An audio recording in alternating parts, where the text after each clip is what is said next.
La Iglesia enseñaba que todos los cuerpos celestes eran inamovibles y prístinos, pero el telescopio de Galileo continuaba revelando un cosmos bastante diferente a la verdad oficial. Incluso en la brillante superficie del Sol, Galileo observó zonas oscuras que llamó manchas solares. Por supuesto, no sabía que aquellas manchas eran tormentas magnéticas, pero sus descripciones eran notablemente acertadas.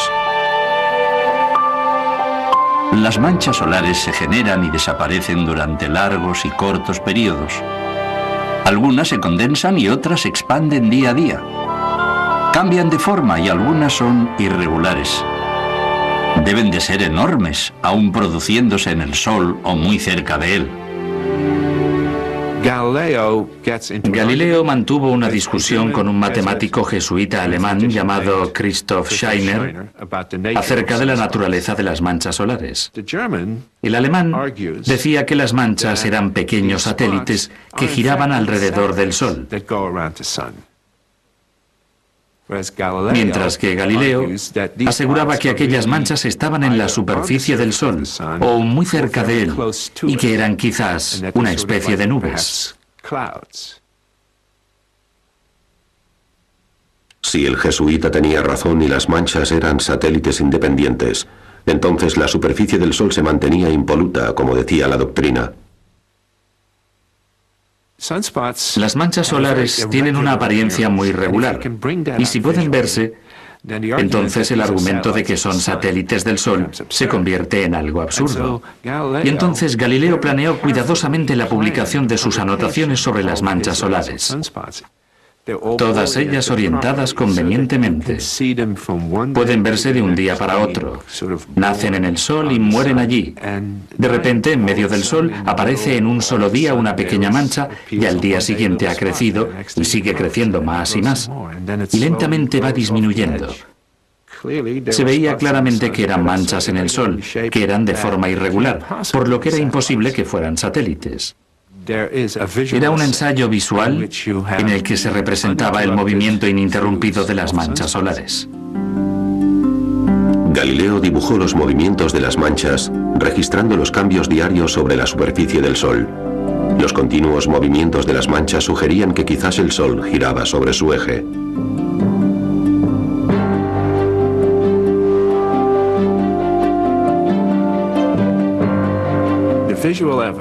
La evidencia visual fue aceptada tanto por los copernicanos como por la gente que seguía creyendo que la Tierra era el centro del universo. Pero en la interpretación de aquello, de la evidencia, se ve cada vez más claramente que aquellos astrónomos conservadores insistían en ello, porque si aseguraban que eran satélites del Sol, podían seguir diciendo que el Sol era impoluto. Galileo sabía que sus adversarios estaban equivocados. No importaba que el jesuita matemático deseara que el Sol fuera perfecto. Galileo había demostrado que las manchas en la superficie del Sol eran reales.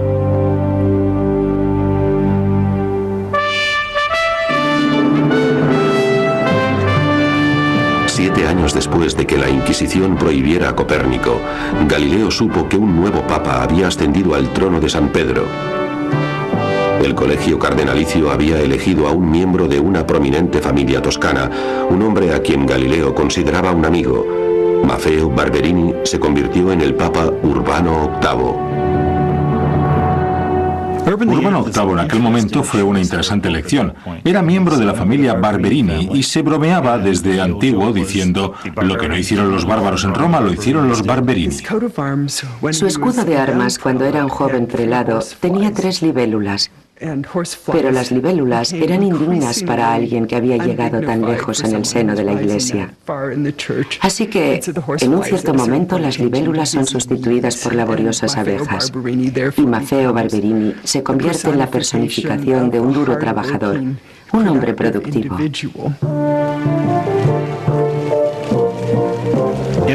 Todo lo que ves son signos del bello renacimiento de Roma, que se había comenzado, continuado e inspirado por lo que Urbano VIII había hecho. Al final de la Vía Véneto hay una fuente con 3 abejas Barberini que te recuerdan que el Papa te dio la fuente y también te recuerdan que no puedes holgazanear alrededor de la fuente. Debes hacer como las abejas, producir miel. El nuevo Papa era un gran admirador de Galileo. Había escrito poemas a Galileo. Y de repente parece que la situación iba a cambiar respecto a la de 1616. Cuando la noticia del nombramiento del nuevo Papa llegó al convento, María Celeste esperaba que terminara el silenciamiento hacia su padre por parte de la Iglesia. Galileo le hizo llegar secretamente una carta de su viejo amigo, el Papa. Padre, la felicidad que he sentido por la carta que os ha escrito el Sumo Pontífice ha sido indescriptible. Expresa claramente el afecto que ese gran hombre siente por vos. La he leído y releído, saboreándola en privado. Y ahora os la devuelvo, tal como habéis insistido, sin mostrársela a nadie.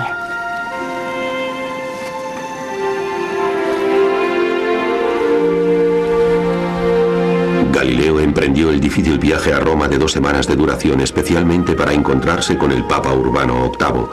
Los 2 viejos amigos mantuvieron varias conversaciones mientras recorrían los senderos del Vaticano. El Papa y Galileo paseaban por los jardines del Vaticano hablando de muchas cosas. Y por supuesto, uno de los temas de los que hablaron era la conveniencia de que Galileo publicara o no la teoría copernicana. El Papa le dijo que mientras se limitase a hablar de aquella teoría como una hipótesis, no tendría ningún problema. Mientras la idea de Copérnico de que la Tierra se movía alrededor del Sol se presentase como una hipótesis, aunque la teoría se enfrentase a otras, Urbano VIII permitiría que se debatiese. Galileo salió de aquellas reuniones con el sentimiento de que era el momento de escribir su gran libro de cosmología que proyectaba desde 1610.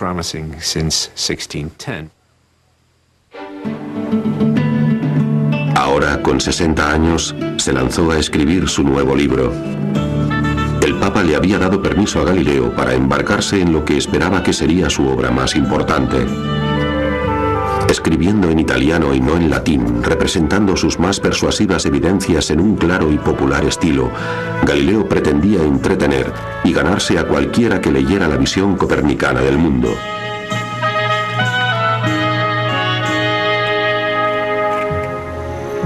Las cartas de María Celeste sugieren que su padre le permitió leer su manuscrito aún no completado. Parece que él tenía un sincero interés por saber lo que opinaba de su trabajo.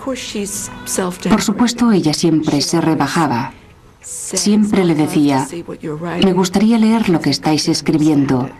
Si creéis que puedo entenderlo, y por supuesto, os prometo no hablar con nadie de ello. Tenían una intimidad a nivel de trabajo, y posiblemente lo más interesante que se desprende de sus cartas es una fuerte indicación de que cuando estaba trabajando en el diálogo, sus idas y venidas empezaron a incluir algo llamado cortes, que obviamente son trozos de un manuscrito. Y parece que ella es quien realmente preparaba el manuscrito.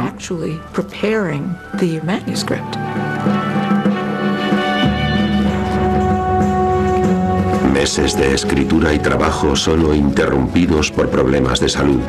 Finalmente, después de 5 años, se ve llegar el final.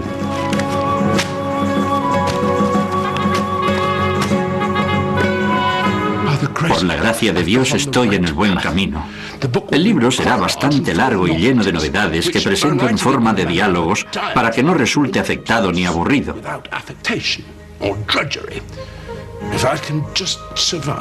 Si puedo sobrevivir a este invierno, lo terminaré y lo publicaré inmediatamente. Galileo terminó su gran libro en vísperas de la Navidad del año 1629. Se llamó Diálogos sobre los 2 máximos sistemas del mundo. Es una obra maestra de la retórica. Galileo explica su nueva visión del mundo. Es un debate sobre los sistemas mundiales. ¿Es el Sol el centro del universo o es la Tierra el centro del universo? Explica todos sus maravillosos descubrimientos con el telescopio y te sientes arrastrado por su narrativa.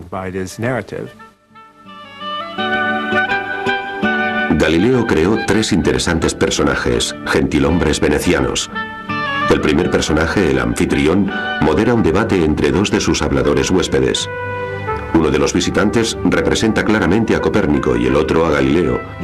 Pero el otro huésped, Simplicio, el simple, es un cómico contraste, hablando sin conocimiento de las doctrinas de la Iglesia, de ciencia y de filosofía. Galileo obtuvo permiso de un amable censor para publicar su libro en Florencia. Sabía que los censores de Roma eran mucho más difíciles de convencer. Envió unas cuantas copias al Vaticano, pero antes de que pudiera saber el resultado, Florencia fue azotada por un terrible desastre.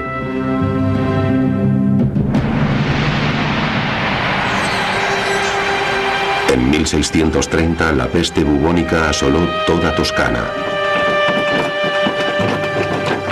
En cuestión de semanas murieron 6.000 florentinos y Galileo perdió el contacto con Roma. Cada noche, cuando las puertas de la ciudad se cerraban, las carretas recogían los cadáveres. Los médicos deambulaban por las calles con mascarillas rellenas de paja para protegerse del contagio. Una epidemia de peste bubónica asolaba Italia, pero era peor en Toscana. Y gracias al desarrollo científico se tenía idea de que era una enfermedad contagiosa. El gran duque de Toscana, cuyo sistema de gobierno estaba centralizado, intentó establecer la cuarentena, que ahora nos parece inhumana, porque encerraban a la gente en sus casas. Cerrad esta casa y que no salga nadie. Los gobernantes de Toscana no podían decidir si decretar una cuarentena o si confiar en el poder de la plegaria. Para no equivocarse, eligieron ambas.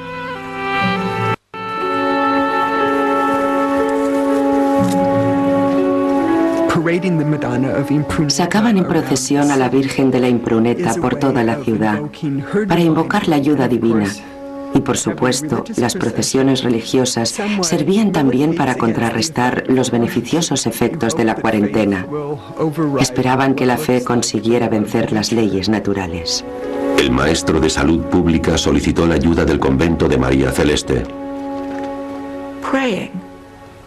Rezar por el alivio del mundo tenía gran importancia.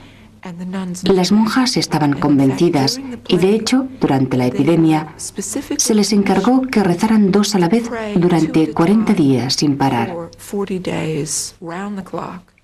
Y esa fue considerada una de las más activas intervenciones que se realizaron contra la plaga.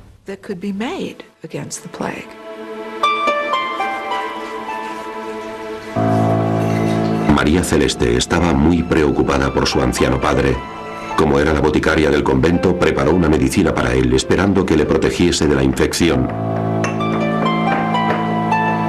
Poned vuestra fe en este remedio, señor. Está mezclado con miel. Tomad cada mañana una dosis del tamaño de una nuez, seguido de un sorbo de vino griego. El maestro de salud pública asegura que es una maravillosa defensa. Por favor, tomadlo como precaución para protegeros del contagio.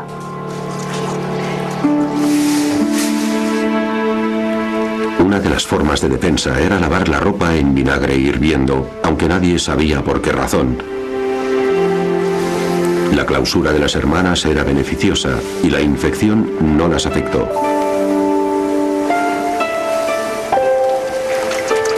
La primavera siguiente, la epidemia había remitido lo suficiente como para permitir unas limitadas comunicaciones con el resto de Italia. Durante meses, Galileo no había tenido noticias de los censores romanos. ¿Se había perdido su manuscrito durante la cuarentena? ¿Habían robado su obra? El censor florentino había aceptado el libro, pero Galileo necesitaba la aprobación de Roma.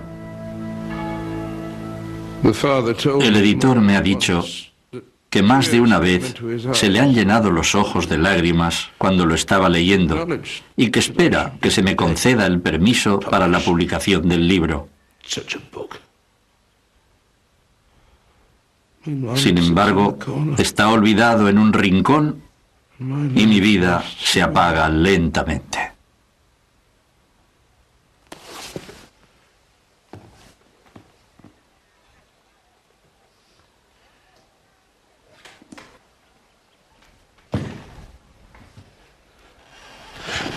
Todo lo que quiero saber mientras viva es...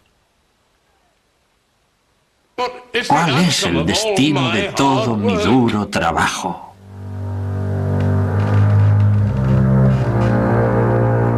Mientras Galileo esperaba, las copias de su diálogo fueron pasando por las manos de los poderosos eclesiásticos romanos, pero curiosamente, el gran admirador de Galileo, el Papa, no las había leído.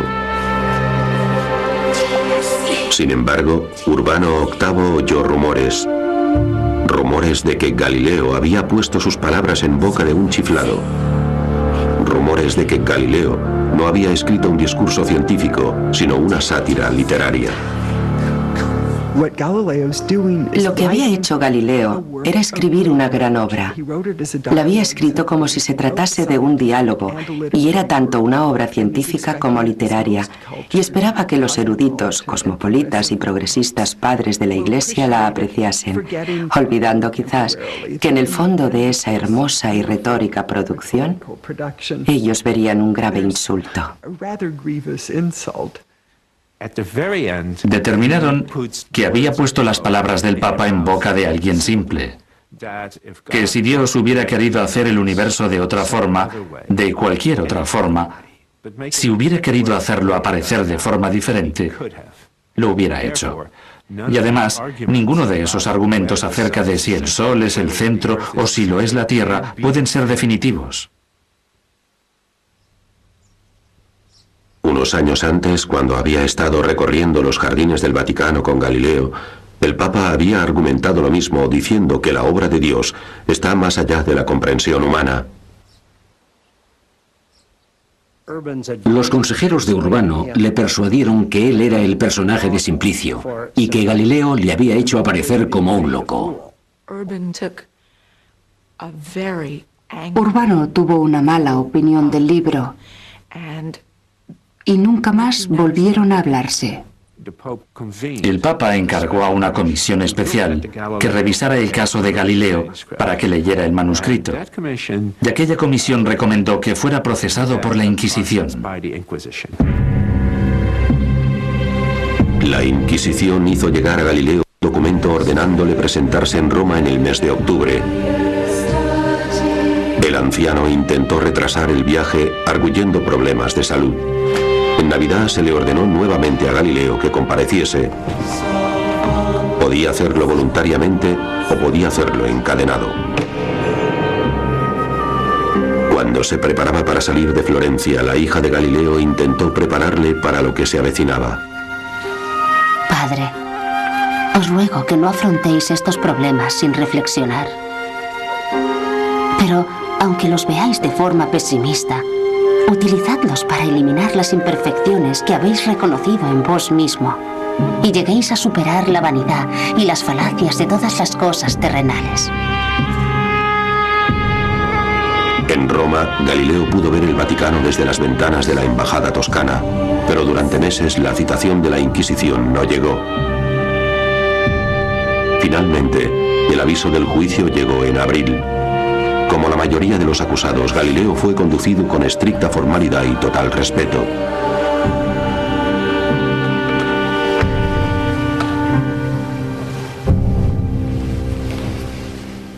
Galileo, hijo del finado Vincenzo Galilei, florentino, de 70 años de edad. ¿Juráis decir la verdad? Galileo Galilei, ¿por qué medios y cuánto habéis tardado en llegar a Roma? ¿Cómo? Vine a Roma el primer domingo de Cuaresma en una litera. Decidnos si sabéis o intuís la razón por la que se os ha ordenado venir.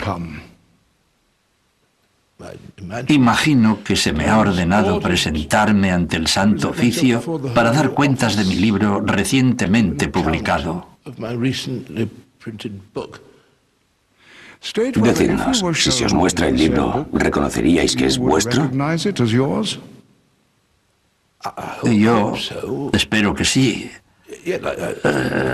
Si me lo muestran, creo que sí. Creo que lo reconocería.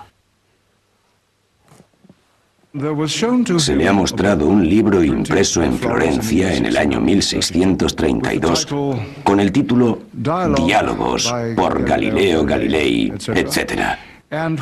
Y cuando lo ha visto e inspeccionado ha dicho: conozco perfectamente este libro y reconozco que es mío. Y reconozco que todo su contenido ha sido escrito por mí.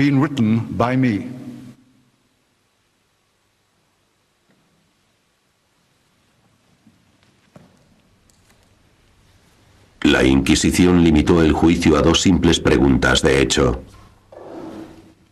¿Olvidó prevenirle el difunto cardenal Bellarmine contra las opiniones de Copérnico cuando se entrevistaron 16 años antes? ¿Y había violado Galileo las órdenes del cardenal escribiendo su diálogo? Dejemos que Galileo declare lo que el eminente cardenal Bellarmine le dijo sobre la decisión de la Santa Congregación del Índice, cierto día del año 1616.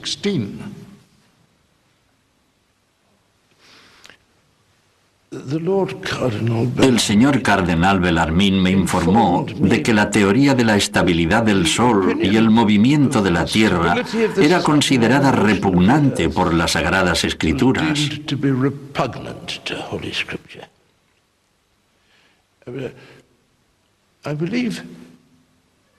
Yo creo que el cardenal me notificó que era posible sostener la teoría hipotéticamente, como hizo Copérnico. ¿Puede explicarnos Galileo si sabe qué hay en su libro para que se le haya ordenado comparecer ante nos? Bien, cuando estaba escribiendo el diálogo, no lo hice creyendo que la doctrina de Copérnico era cierta. Sin embargo, yo buscaba las razones astronómicas que pudiesen aclarar el debate e intentaba demostrar algunos de los argumentos. Pero no digo ni que son falsos o concluyentes, y ni estoy a favor ni en contra. Yo no los apoyo. Desde la determinación del cardenal Bellarmine, dejé de apoyar esa teoría condenada.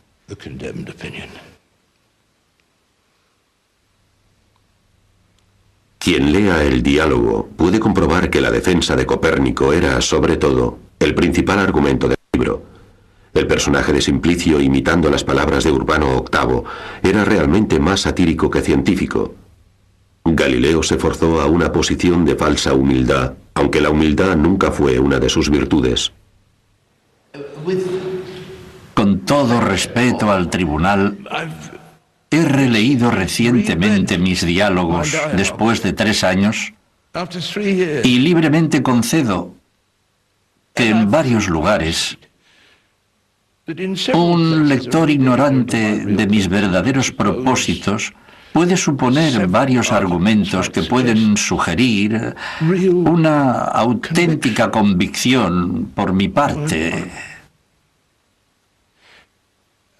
Mi error, lo confieso, fue por ambición, por la natural inclinación de muchos hombres a analizar las cosas que no hacen otros, a mostrarse a ellos mismos más diestros que otros hombres y exponer argumentos a favor de proposiciones, incluso siendo falsas propuestas.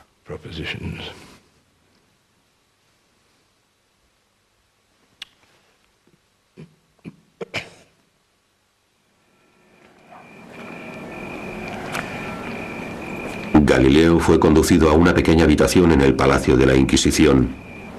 Parecía estar claro que su diálogo sería prohibido. La pregunta era ahora cuál sería el castigo que se le pondría a Galileo. Rápidamente se llegó a la cuestión técnica. En 1616, Galileo había estado de acuerdo en no enseñar ni defender la teoría copernicana. La acusación era que había violado el acuerdo.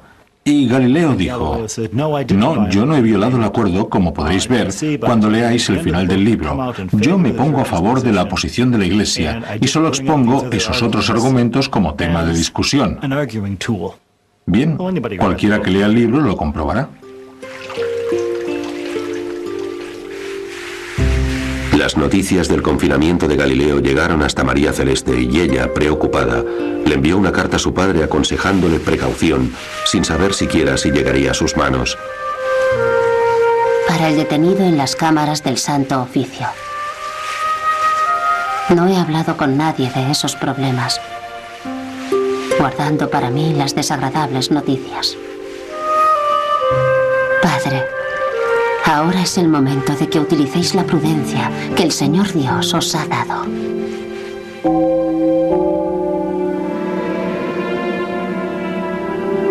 El camino que siguió Galileo hasta la sala donde oiría su sentencia cruzaba el claustro de Santa María sopra Minerva. Las paredes y el techo mostraban herejes cuyo destino podía ser el suyo.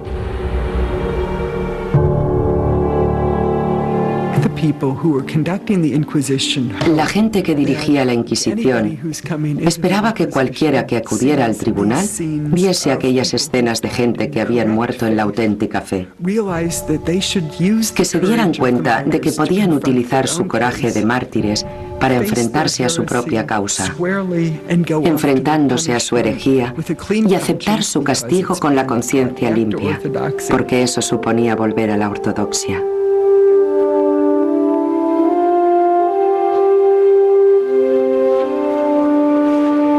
La mañana de su sentencia, Galileo se presentó nuevamente ante la Inquisición, esta vez vistiendo las ropas blancas de los penitentes.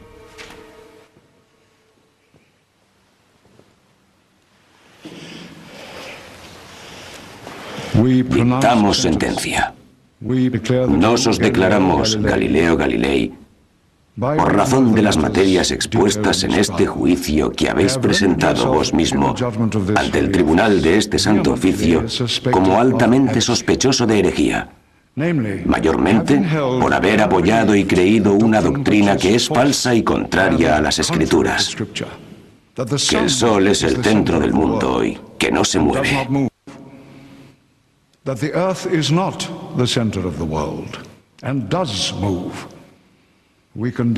Este santo oficio os condena a prisión.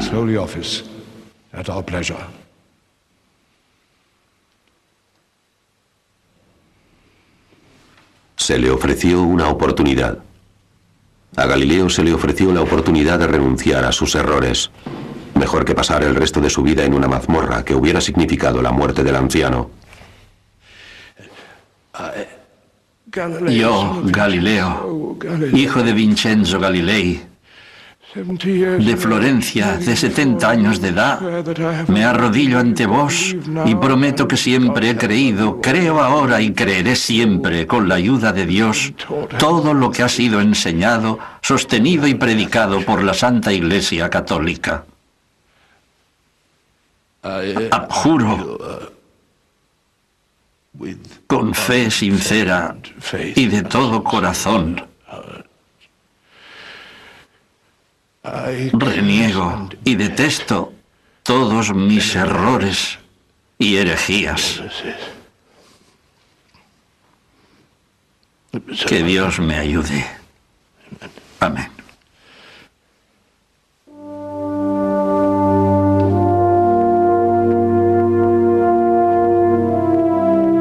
El juicio de Galileo había terminado. Esperando en la embajada toscana, estuvo varios meses sin saber si se le permitiría volver a su casa. Diálogo sobre los dos máximos sistemas del mundo fue añadido al índice de libros prohibidos. Continuó prohibido durante los siguientes 200 años. Galileo había creído que el Papa Urbano VIII le protegería de la censura, pero el Papa no lo hizo. Ser papa es diferente de ser cardenal. El papa tenía muchas batallas que librar. La más importante, la reforma protestante. Y era la cabeza visible de la oposición a la reforma católica. Y Urbano estaba acusado de no hacer lo correcto por la causa católica. El Papa continuaba interesado en lo que hacía Galileo. Pero el Papa durante aquellos años tenía otras preocupaciones además de la ciencia. Urbano VIII se enfrenta a la Guerra de los 30 años. Todo el reino está bajo la sombra de una terrible y violenta guerra civil que amenazaba con destruir el mundo cristiano. Por eso, cuando Galileo fue juzgado, el Papa no podía arriesgarse a defender a su amigo, cuando él mismo estaba siendo escrutado, y Galileo quedó indefenso. Se sentía mal por volverle la espalda a Galileo, y yo creo que Galileo no sabía lo que se le avecinaba. Toscana, en ese punto, no tenía nada más que su cultura. Galileo era la vanguardia del pensamiento científico. Galileo siguió ignorado por el Papa. Era una forma de abofetear a su amigo toscano, porque se sentía maltratado por él al final del diálogo. Es una maravillosa vendetta florentina. 6 meses después del juicio llegan noticias a Florencia que dicen que Galileo podrá regresar por fin a su casa. Han sido necesarias las súplicas del embajador toscano, la intervención de la familia Medici y la silenciosa influencia de su hija.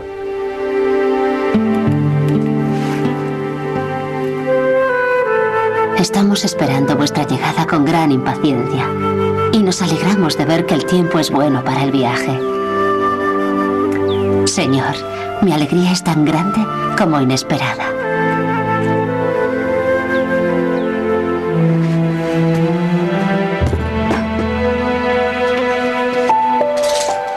Galileo regresó a su casa, pero confinado en su propio hogar, inhabilitado para enseñar, viajar o incluso visitar a su hija sin permiso. Firmaba sus cartas desde mi prisión de Arcetri.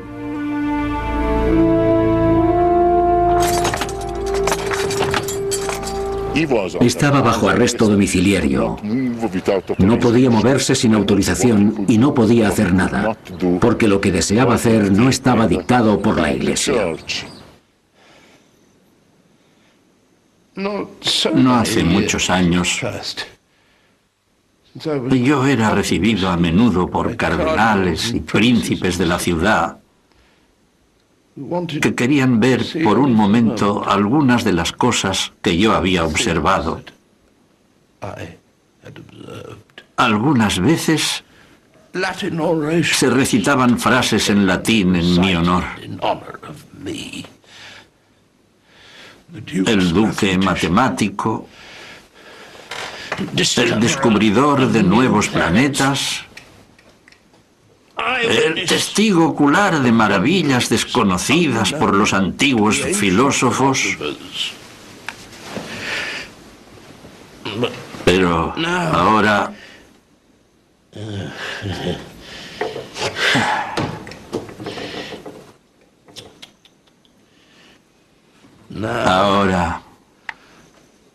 mis días son infructuosos, se me hacen largos por la inactividad y breves comparados con los años que he pasado.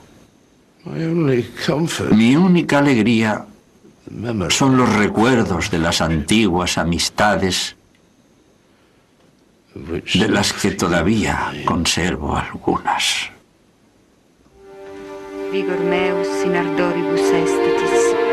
Se ordenó a Galileo que rezara oraciones de penitencia cada semana.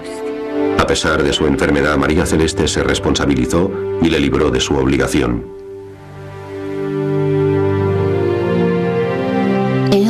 dado permiso para cumplir vuestra sentencia, Señor. Me he responsabilizado de vuestra obligación de rezar cada semana los 7 salmos y ya he empezado a cumplir ese requerimiento.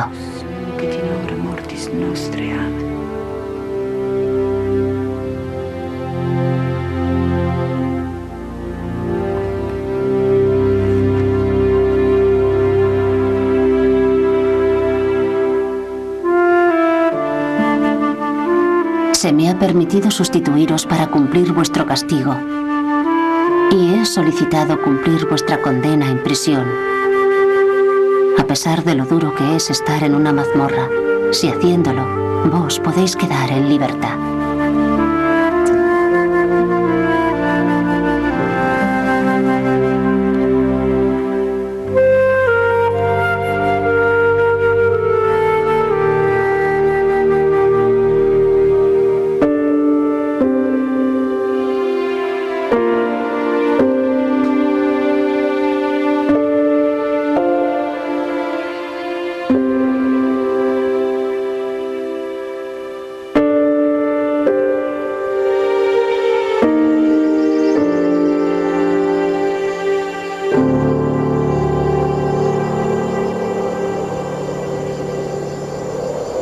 A pesar del consuelo de sus cartas, las condiciones físicas de María Celeste se deterioraron durante la larga ausencia de su padre.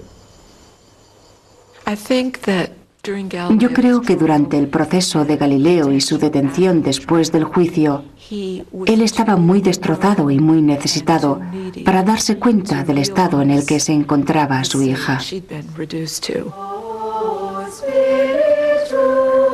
No estoy muy bien, pero estoy tan acostumbrada a mi pobre salud que casi no pienso en ello. Y al Señor le place probarme con algún dolor u otro. Le doy gracias y le ruego que os guarde, Señor, que os conserve lo mejor posible.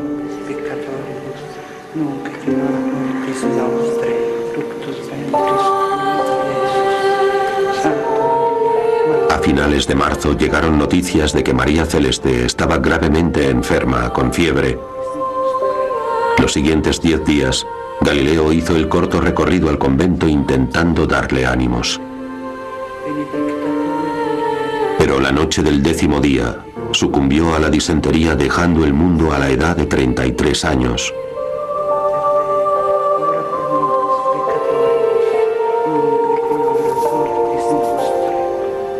Cuando María Celeste murió, fue como si una luz se apagase en la vida de Galileo.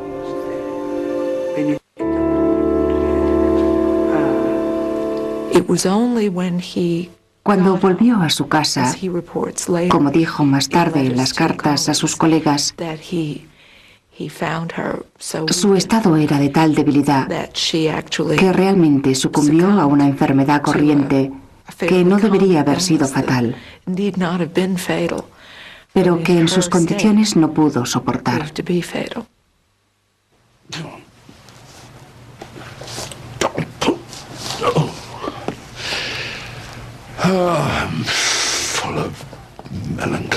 Siento una gran melancolía y tristeza. Me odio a mí mismo y oigo continuamente a mi amada hija que me llama. María Celeste enfermó durante mi ausencia y no se cuidó en absoluto. Idos, dejadme.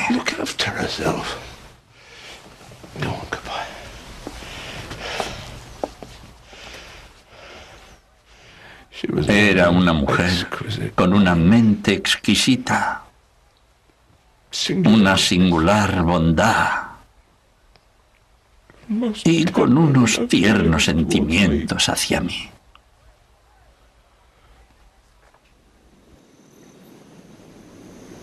Han sobrevivido docenas de cartas personales de Galileo, pero no se ha encontrado ninguna de las cartas que él escribió a su hija.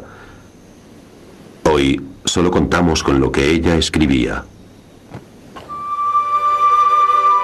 Cuando Galileo era joven, la mayoría de la gente asumían que vivía en el inmóvil centro del mundo Armado con su telescopio, escribió que nuestra Tierra era solo uno de los muchos planetas que se mueven alrededor de un sistema heliocéntrico. La Inquisición decidió prohibir los diálogos de Galileo, pero no consiguieron prohibir las ideas de Galileo. Siempre he pensado que sus diálogos sobre los dos máximos sistemas del mundo era un libro que consiguió ser respetado intelectualmente, que hizo creer firmemente en un mundo en movimiento, un sol como centro del universo. Fue el libro que ganó la batalla.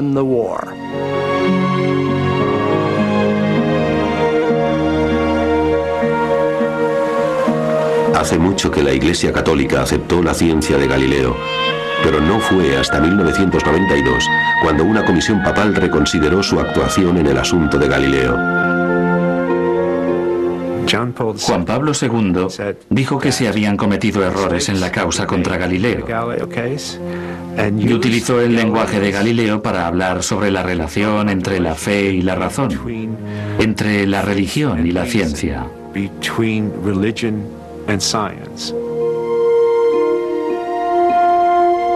Diciendo que la fe no debe entrar nunca en conflicto con la razón, el Papa Juan Pablo II utilizó las palabras que el mismo Galileo empleó en su defensa. El Papa, como Galileo, creía que las escrituras no pueden equivocarse jamás, pero los teólogos pueden errar en su interpretación. El Papa expresó que la Iglesia lamentaba que el asunto de Galileo hubiese contribuido a un trágico y mutuo malentendimiento entre la religión y la ciencia. A finales del siglo XX, Galileo está casi rehabilitado.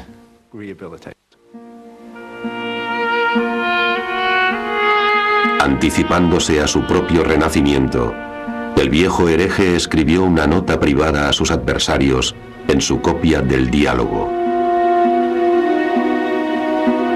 Tomad nota, teólogos. ¿Corréis el riesgo de que algún día sean condenados como herejes aquellos que como vosotros declaren que la Tierra está inmóvil?